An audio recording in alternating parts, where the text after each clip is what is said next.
Welcome to the only daily podcast focusing on compliance news of the day. Each morning, start your day with a cup of coffee and Tom Fox, the voice of compliance, to hear about 4 of the top compliance, corruption, or leadership stories you will need to start your day.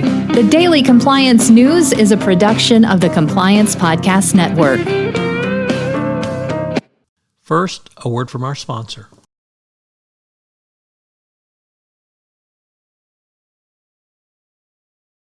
The Daily Compliance News for July 5, 2023, the Too Big to Manage edition. We begin with that story from the Wall Street Journal, Risk and Compliance Journal, Richard Vandeford reporting that the biggest U.S. banks are going to have to demonstrate they haven't gotten so large that they've become unwieldy or face a potential breakup. This came from Michael So, the nation's who is the acting comptroller of the currency.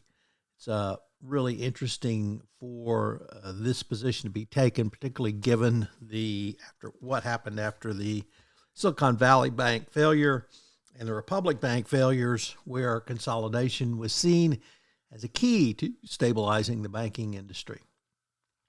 Next up from Law 360, a report from 2 lawyers on a recent California Supreme Court case on whistleblowing, which reinterpreted the California law, which expanded whistleblower protection to include an employee's report of a violation or suspected violation of law, regardless of whether the employer already knew of the violation.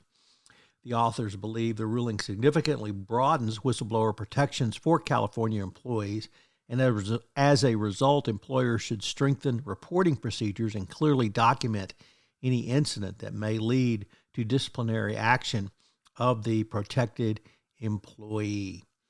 Next up, from Reuters, the Securities and Exchange Commission brought charges against View Inc., a maker of smart windows whose tinted panels adjust with the sun, and its former chief financial officer for understating the cost of replacing defective windows.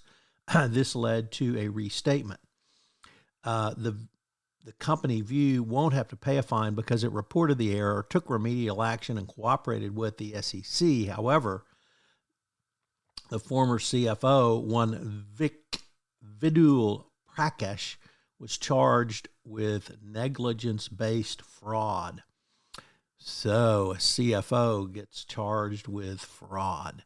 And our final story comes to us from PBS, sometimes contributor to the Daily Compliance News, and it reports on the ongoing corruption in the country of Lebanon. Unfortunately, Lebanon is well known for its endemic corruption, and that endemic corruption is preventing or hindering the recovery of the country, which for all intent and purposes is now a failed state.